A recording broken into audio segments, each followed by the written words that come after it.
ವಕೀಲ ವೈಆರ್ ಸದಾಶಿವರೆಡ್ಡಿ ಮೇಲಿನ ಹಲ್ಲೆ ಖಂಡಿಸಿ ಪ್ರತಿಭಟನೆ. ವಕೀಲರಿಗೆ ಭದ್ರತೆ ಒದಗಿಸಬೇಕೆಂದು ಕೊರಟಗೆರೆಯಲ್ಲಿ ಆಗ್ರಹ. ಬೆಂಗಳೂರಿನ ಹಿರಿಯ ವಕೀಲ ಸದಾಶಿವರೆಡ್ಡಿ ಮೇಲಿನ ಹಲ್ಲೆ ಖಂಡಿಸಿ ಕೊರಟಗೆರೆಯ ವಕೀಲರ ಸಂಘದಿಂದ ಇಂದು ನ್ಯಾಯಾಲಯದ ಆವರಣದಲ್ಲಿ ಪ್ರತಿಭಟನೆ ನಡೆಸಲಾಯಿತು. ಹೌದು, ಕಳೆದ ಏಪ್ರಿಲ್ 15ರಂದು ಹಿರಿಯ ವಕೀಲ ವೈಆರ್ ಸದಾಶಿವರೆಡ್ಡಿಯವರ ಕಚೇರಿಗೆ ನುಗ್ಗಿದ ದುಷ್ಕರ್ಮಿಗಳು ಮಾರಣಾಂತಿಕವಾಗಿ ಹಲ್ಲೆಯನ್ನ ನಡೆಸಿದ್ರು. ಇದನ್ನ ಖಂಡಿಸಿ ರಾಜ್ಯಾದ್ಯಂತ ವಕೀಲರು ಪ್ರತಿಭಟನೆಯನ್ನ ನಡೆಸುತ್ತಿದ್ದಾರೆ. ಅದರಂತೆ ಕೊರಟಗೆರೆಯಲ್ಲಿಯೂ ವಕೀಲರ ಸಂಘದಿಂದ ಕೆಂಪು ಪಟ್ಟಿಯನ್ನ ಧರಿಸಿ ಪ್ರತಿಭಟನೆಯನ್ನ ನಡೆಸಿದ್ರು. ಇನ್ನು ಕೊರಟಗೆರೆ ವಕೀಲರ ಸಂಘದ ಅಧ್ಯಕ್ಷ ಸಂತೋಷ್ ಮಾತನಾಡಿ, ಕಕ್ಷಿದಾರನ ಪರವಾಗಿ ವಾದ ಮಾಡುವುದು ವಕೀಲರ ಕರ್ತವ್ಯ. ಹಿರಿಯ ವಕೀಲರ ಕಚೇರಿಗೆ ಏಕಾಏಕಿ ನುಗ್ಗಿ ದಾಂಧಲೆ ನಡೆಸಿ ಜೀವ ಬೆದರಿಕೆ ಹಾಕಿರುವ ಕಿಡಿಗೇಡಿಗಳ ವಿರುದ್ಧ ಸರ್ಕಾರ ತಕ್ಷಣ ಕ್ರಮ ಕೈಗೊಳ್ಳಬೇಕಾಗಿದೆ ಎಂದು ಆಗ್ರಹಿಸಿದರು.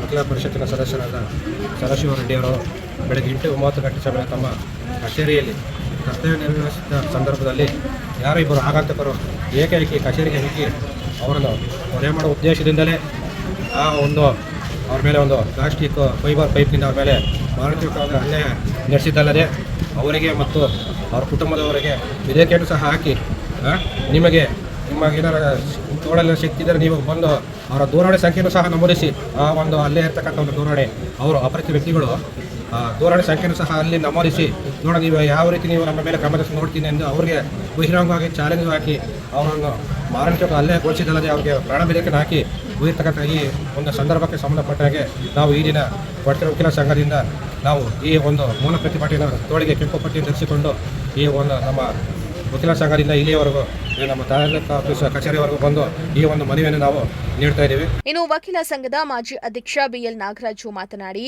ಭಯದ ವಾತಾವರಣದಲ್ಲಿ ವಕೀಲರು ಕೆಲಸ ಮಾಡುವ ದುಸ್ಥಿತಿ ನಿರ್ಮಾಣ ಆಗಿದೆ.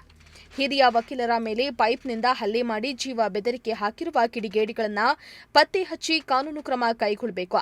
ವಕೀಲರಿಗೆ ಇನ್ನಷ್ಟು ಭದ್ರತೆಯನ್ನ ಸರ್ಕಾರ ಒದಗಿಸಬೇಕು ಎಂದಿದ್ದಾರೆ. 5ರಂದು ಬೆಂಗಳೂರಿನ ಒಬ್ಬ ಹೆಸರಾಂತ ಹಿರಿಯ ವಕೀಲರಾದಂಥ ಸದಾಶಿವರೆಡ್ಡಿಯ ಮೇಲೆ ಅವರ ಕಚೇರಿಗೆ ನುಗ್ಗಿ ಇಬ್ಬರು ಅಪರಿಚಿತ ವ್ಯಕ್ತಿಗಳು ಅವರ ಮೇಲೆ ಮಾರಣಾಂತಿಕ ಹಲ್ಲೆ ಅಂದರೆ ಒಂದು ಫೈಬರ್ ಪೈಪ್ನಿಂದ ತಲೆಗೆ ಹೊಡೆಯುವ ಮೂಲಕ ಅವರಿಗೆ ಮಾರಣಾಂತಿಕ ಹಲ್ಲೆ ಮಾಡೋಕ್ಕೆ ಪ್ರಯತ್ನ ಪಟ್ಟಿದ್ದಾರೆ. ಅದನ್ನು ತಕ್ಷಣವೇ ಅಲ್ಲಿ ಒಬ್ಬ ಸಹಾಯಕ ಅದನ್ನು ಕಾಪಾಡಿ ಅವರನ್ನು ಜೀವ ರಕ್ಷಣೆ ಮಾಡಿದ್ದಾರೆ. ಈ ಒಂದು ಘಟನೆಗಳು ನಮ್ಮ ವಕೀಲ ವೃಂದದ ಮೇಲೆ, ವಕೀಲ ಬಾಂಧವರ ಮೇಲೆ ರಾಜ್ಯಾದ್ಯಂತ ತುಂಬಾ ಇಂತಹ ಒಂದು ಘಟನೆಗಳು ನಡೀತಲೇ ಬಂದಿದ್ದಾವೆ. ಈಗಲೂ ಕೂಡ ನಮಗೆ ವಕೀಲರ ರಕ್ಷಣೆ ಕಾಯ್ದೆ ಏನು ಬಂದಿದೆ, ಆ ರಕ್ಷಣೆ ಕಾಯ್ದೆ ಈಗಲೂ ಕೂಡ ನಮಗೆ ಫಲ ಸಿಗ್ತಾ ಇಲ್ಲ. ಆ ವಕೀಲರ ರಕ್ಷಣಾ ಕಾಯ್ದೆಯನ್ನು ಇನ್ನೂ ಗಂಭೀರವಾಗಿ ತೆಗೆದುಕೊಂಡು ತಿದ್ದುಪಡಿ ಮಾಡಿ ವಕೀಲ ಬಾಂಧವರಿಗೆ ರಕ್ಷಣೆ ಕೊಡಬೇಕು.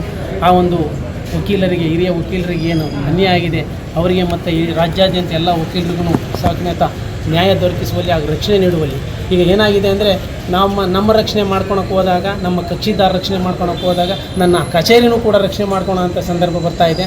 ಈ ಒಂದು ನಿಟ್ಟಿನಲ್ಲಿ ಸರ್ಕಾರ ಅಂದರೆ ಸಂಬಂಧಪಟ್ಟ ಶಾಸಕರಿರ್ಬೋದು, ಸಚಿವರಿರ್ಬೋದು, ಒಂದು ಮುಖ್ಯಮಂತ್ರಿಗಳಿರ್ಬೋದು, ಈ ಒಂದು ರಕ್ಷಣಾ ಕಾಯ್ದೆಯನ್ನು ತಿದ್ದುಪಡಿ ಮಾಡುವ ಮೂಲಕ ಎಲ್ಲ ವಕೀಲರಿಗೂ ಹಾಗೂ ವಕೀಲರ ಸಂಸಾರಕ್ಕೆ, ಆ ವಕೀಲರ ವೃತ್ತಿಗೆ ಮತ್ತು ವಕೀಲರನ್ನೇ ನಂಬಿ ಬಂದಿರತಕ್ಕಂಥ ಕಕ್ಷಿದಾರರಿಗೆ ನ್ಯಾಯ ದೊರಕಿಸಬೇಕು ಅಂತ ಹೇಳಿ, ರಕ್ಷಣೆ ಕೊಡಬೇಕು ಅಂತ ಹೇಳಿ ಈ ಒಂದು ಸಂದರ್ಭದಲ್ಲಿ ನಾವು ಕೊರಟಗೆರೆ ನ್ಯಾಯಾಲಯದ ಆವರಣದಿಂದ ಈ ಒಂದು ತಹಶೀಲ್ದಾರ್ ಕಚೇರಿವರೆಗೂ ಕೂಡ ಮೌನ ಪ್ರತಿಭಟನೆ ಮಾಡುವ ಮೂಲಕ ಈ ಒಂದು ಘಟನೆಯನ್ನು ಖಂಡಿಸಿ ಅವರ ವಿರುದ್ಧ ಸೂಕ್ತ ಕ್ರಮ ಹಾಗೂ ಅತ್ಯುನ್ನತವಾದ ಗಂಭೀರವಾದ ಕ್ರಮವನ್ನು ಜರುಗಿಸಬೇಕು ಮತ್ತು ಆ ವ್ಯಕ್ತಿಗಳ ಹಿಂದೆ ಇರತಕ್ಕಂಥ ಕಾಣದ ಕೈಗಳ ಮೇಲೆ ಮತ್ತೆ ಕ್ರಮ ಜರುಗಿಸಬೇಕು ಅಂತ ಹೇಳ್ತಾ ಇನ್ನು ಮೌನ ಪ್ರತಿಭಟನೆಯಲ್ಲಿ ವಕೀಲರಾದ ಮಧುಸೂದನ್, ಶಿವಕುಮಾರ್, ಕೋಮಲ್, ಗಿರೀಶ್, ತಿಮ್ಮೇಶ್, ತಿಮ್ಮರಾಜು, ಶಿಲ್ಪಾ, ತಿಮ್ಮರಾಜಮ್ಮ, ಅನುಷಾ ಸೇರಿದಂತೆ ಇನ್ನಿತರರು ಹಾಜರಿದ್ದರು.